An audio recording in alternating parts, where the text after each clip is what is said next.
to the Follow the Tracks instructional video. Hi everyone. Now this in your activity kit probably looked really simple.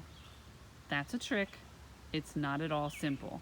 The only thing that you received for this activity was a white rectangle of paper. It does have a really cool mirrored side because we are recycling some items that were given to us. So that's it. That's all you received. That and to look for this video on YouTube. So Tessa and Isla have already started theirs because it is time consuming. So just a tease and then put it down.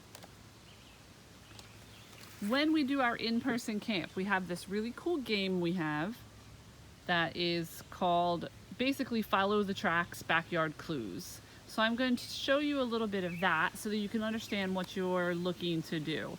So on your blank sheet that you received, you're going to use markers to turn it into a scene, something like this. Now, this one was done by professionals. You don't have to get that involved. You can spare it down a little bit. So in this scene, there are a series of animal tracks, and your job is to guess what happened. And it's a lot going on. You'll see here that there's a rock, there's trees. This looks like the deck, someone's backyard deck. There's a big tree over here, and then to continue into the backyard, more rocks. This looks like a bird feed area. There's another tree. Oh, a koi pond. Some toys and a sandbox. Over here, oh wait, no, those are just toys. Here's the sandbox. Another tree, and there's tracks everywhere. So when we do this at in-person camp, we discuss what may have happened in the scene. You don't see any animals, you just see the evidence that was left behind. And that's something that you guys can do on your own in nature. We actually enjoy doing that a lot. Tessa, tell us a little bit about that one time that we followed the tracks in the snow and how cool that was. Oh, so in the snow, there were tracks everywhere, and we followed them, and since the ponds were frozen, we could actually go over the ponds to follow too. And do you remember how many different kinds of tracks, what kind of animals did we identify? Not by sight, just by their footprints. There were definitely some cats, some foxes, deers, skunk, I think, and The mink. The mink, yep, and the coyote. We didn't see coyotes that time, we saw muskrat. Oh, yeah. Always, muskrat, always. Yeah. So that is something that we do for fun, is we will go out and look for animal clues, and this is just a good guideline to show you. So I'm going to go over a couple of things in this to give you a little inspiration. Here, these tracks that are coming across here, these are house cats. So that's a house cat tracks. And they're just making a little, like right here you can see they got kind of involved in something. What might have happened there? Here you'll see little bird feet, and they're around that feeder. These, that's a squirrel.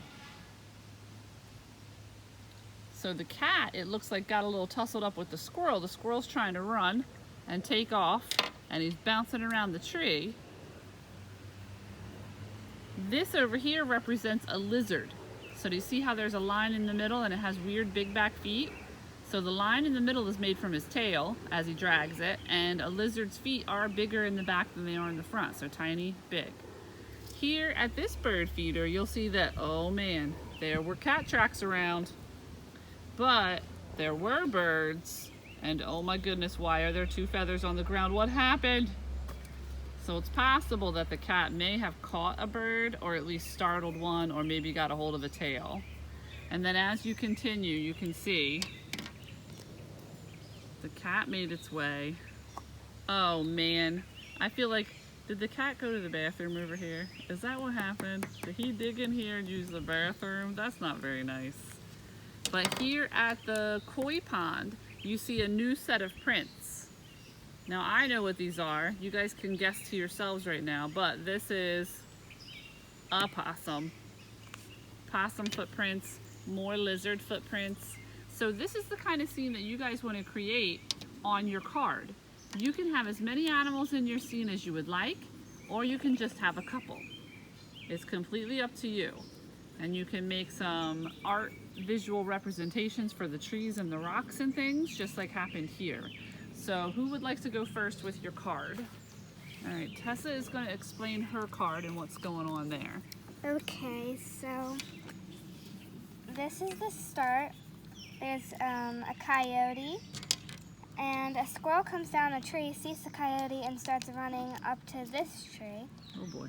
The coyote circles it for a second and then goes to the watering hole. Then the coyote goes over here, and there's another coyote, and they're fighting for territory. But then the coyote eventually gives up and just walks away. All right, thank you for your explanation. All right, Isla, I see you furiously finishing over there. Are you ready?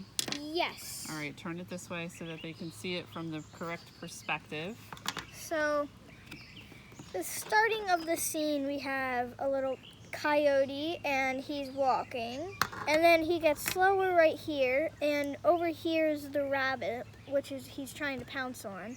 And then right here is some more rabbit, is the rabbit. He didn't see the coyote because he's a escaped pet store rabbit.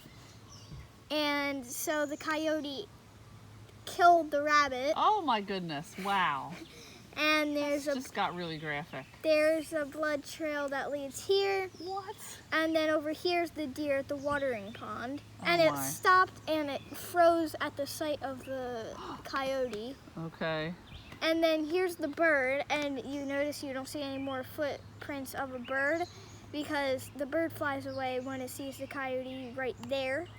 And then right here is a human, a bird watcher. Oh man. He has no shoes on? No, A barefoot bird watcher.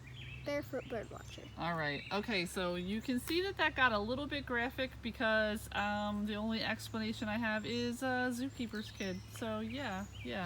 All right, so you guys don't have to add blood or anything crazy like that to your follow the tracks activity. You can keep it completely blood free. And this one is, okay, so if you have trouble or if you are not sure about what kind of footprints, nobody's going to be checking. So if your footprints are just completely made up footprints like a Sasquatch or a Chupacabra or the Loch Ness Monster, that's fine also. So I want you guys to enjoy this activity. I don't want you to get stressed out about whether or not you're doing it correctly. So have fun, enjoy, follow the tracks on your paper, and then when you have time to adventure outside, follow the tracks outside.